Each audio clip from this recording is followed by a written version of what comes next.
Sadhgurunath Maharaj Ki Jai. Welcome to Jagadambe Reads the Holy Books of India, Mahabharata 303.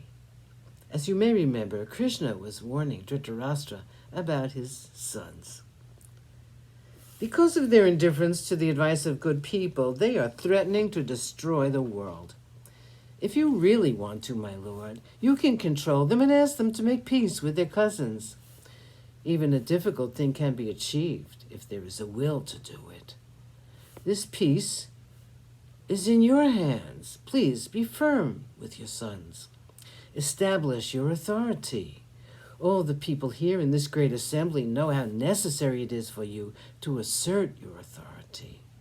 The Pandavas and the Kauravas will be saved if you interfere in time and do something. Please be warm and guileless towards the sons of Pandu. If this peace is made, there will be no one to equal you.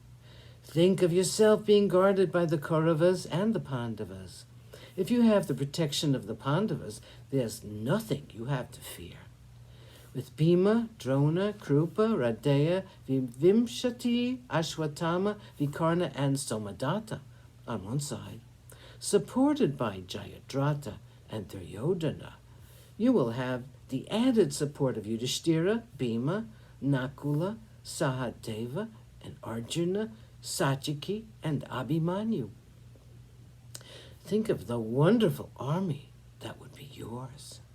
You will be honored in this world and in the next world as the greatest man born of the house of the Kurus.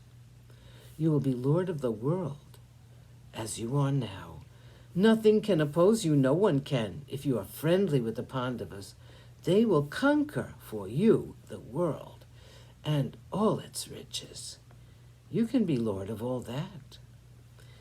Instead of that glory, you are courting infamy and destruction.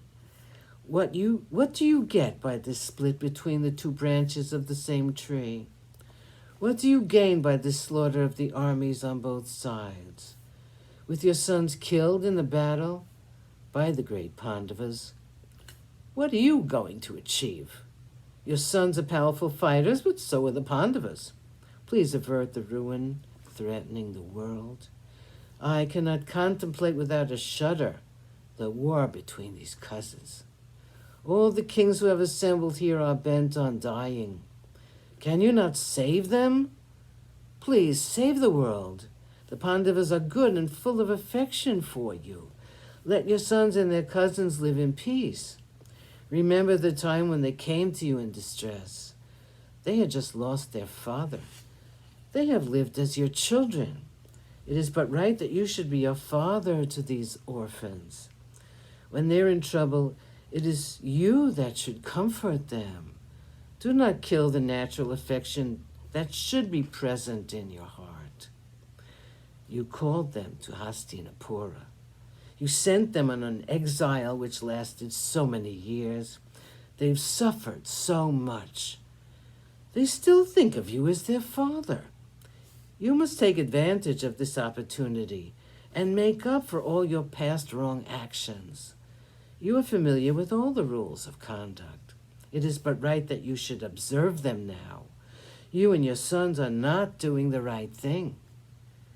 This assembly is not a proper sabha at all. Where justice is being throttled by injustice, where truth is being overwhelmed by untruth, where all this is happening and the so-called elders allow it and are just looking on at this continual injustice. It is not a sabha. It is a breeding place of sin. Please do consider my words carefully. Return to the Pandavas the kingdom that is theirs by right. You know very well the nature of Yudhishthira. He will never remember the wrongs of the past. He will be very obedient and affectionate. I am fond of you, my lord. I do not want you to suffer the death of your sons. If you have any desire for peace in after times, you must make peace with the Pandavas now. Sadhgurunath Maharaj Ki Jai. Thank you for coming. I hope you come again.